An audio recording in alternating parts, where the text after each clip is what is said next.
प्रधानमंत्री नरेंद्र मोदी की अध्यक्षता में आज हुई कैबिनेट की बैठक में नई शिक्षा नीति को मंजूरी दे दी गई। 34 साल बाद एजुकेशन पॉलिसी में बदलाव हुए हैं। सरकार ने कहा है कि 2035 तक हायर एजुकेशन में 50% एनरोलमेंट का लक्ष्य तय किया गया है। नई शिक्षा नीति के तहत दुनिया भर की बड़ी यूनिवर्सिटीज़ देश में अपना कैंपस बना सकेंगी। कैबिनेट ने HRD human resource and development ministry का नाम बदलकर मिनिस्ट्री ऑफ एजुकेशन करने की भी मंजूरी दी है। यह फैसला नई शिक्षा नीति के ड्राफ्ट की सिफारिशों के मुताबिक है। 34 साल पहले यानी 1986 में राष्ट्रीय शिक्षा नीति बनाई गई थी। करीब 3 दशक से इसमें कोई बड़ा बदलाव नहीं हुआ है। इसकी समीक्षा के लिए 1990 और 1993 में कमेटियां भी बनाई गई थीं। नई शिक्षा नीति के कुछ महत्वपूर्ण बिंदुओं की बात की जाए तो नई शिक्षा नीति के तहत सभी स्कूलों में कक्षा 5वीं तक के बच्चों को दिए जाने वाले दिशा निर्देश मातृभाषा या क्षेत्रीय या स्थानीय भाषा में दिए जाएंगे।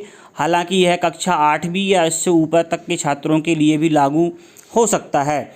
नई शिक्षा नीति 2020 के तहत सभी स्तरों पर संस्कृत और सेकेंडरी स्कूल लेवल पर विदेशी भाषाएं भी प्रस्तावित की जाएंगी। हालांकि नीति में यह स्पष्ट है कि कोई भी भाषा किसी बच्चे पर थोपी नहीं जाएगी।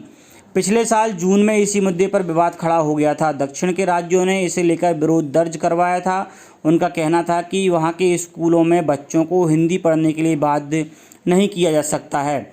10+2 के स्ट्रक्चर के बजाय स्कूली बच्चों के लिए करिकुलम का पैटर्न 5+3+3+4 की तर्ज पर लागू किया गया है। इसके तहत 3 से 6 साल का बच्चा एक ही तरीके से पढ़ाई करेगा ताकि उसकी फाउंडेशन लिटरेसी को बढ़ाया जा सके। इसके बाद मिडिल स्कूल यानी 6 से 8 कक्षा में सब्जेक्ट का इंट्रोडक्शन कराया जाएगा। फिजिक्स के साथ फैशन की पढ़ाई करने की भी इजाज़त होगी।